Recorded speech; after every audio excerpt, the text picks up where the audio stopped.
Well, Fox wanted Roku Channel, and there's a bunch of reasons why.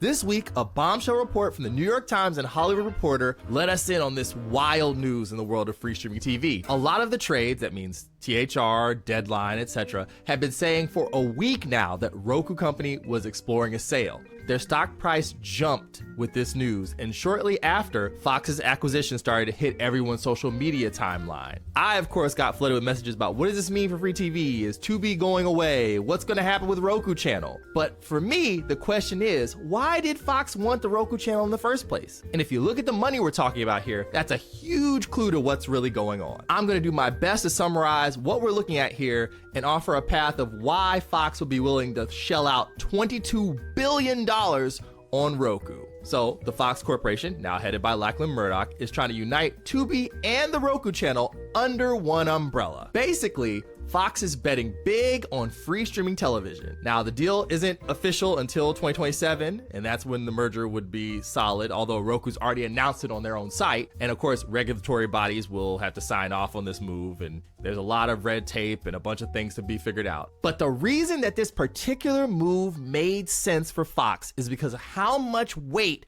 Roku carries as both a hardware maker and as a brand. In an era of free streaming TV and waning cable TV membership, a lot of you watching this get your different streaming shows and movies through a Roku or Roku-powered TV. And let's be real, if you're much younger than me, you're getting your information through your phone. But even if this isn't the case, Roku has proved to be a powerful portal to streaming TV for tons of people out there. And Fox getting their hands on that faucet that lets all the content out in the world is enticing, especially for this publisher, right? Interestingly, company leadership has hinted that there's no desire to unite both Tubi and the Roku Channel as one app. And that makes a lot of sense because both audiences are very different and serve a different segment of the market. We'll get into that idea in another video, I promise you. But for now, the distribution is what Fox is really excited about. These numbers from the brilliant media cartographer Evan Shapiro illustrate just why Fox would be willing to go $8 billion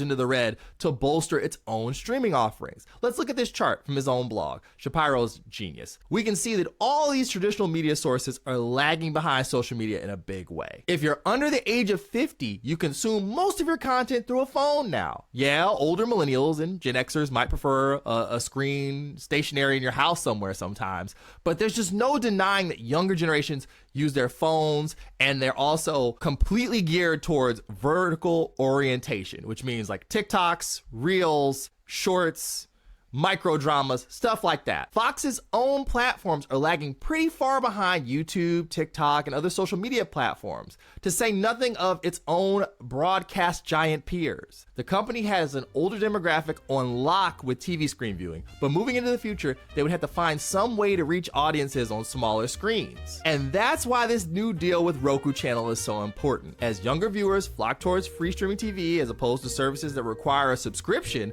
places like Roku Channel, Pluto TV, and Tubi become even more important. Having two of the three under the same umbrella means a direct line to this younger consumer. It also doesn't hurt to have a good relationship with the people who want your platform and to be featured there. So you can bet that their strategy is going to get tweaked moving forward to try and meet these newer consumers where they are, and that is on their phones.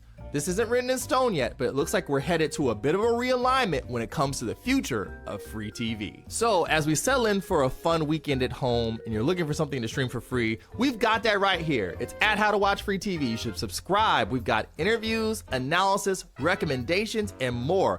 HowToWatchFree.tv for our weekly newsletter with 3 free picks of what's really good around the world of free TV. I'm Aaron Perine. This has been Free Space, and remember, the best things on TV are absolutely free. Enjoy your free time. We'll catch you later.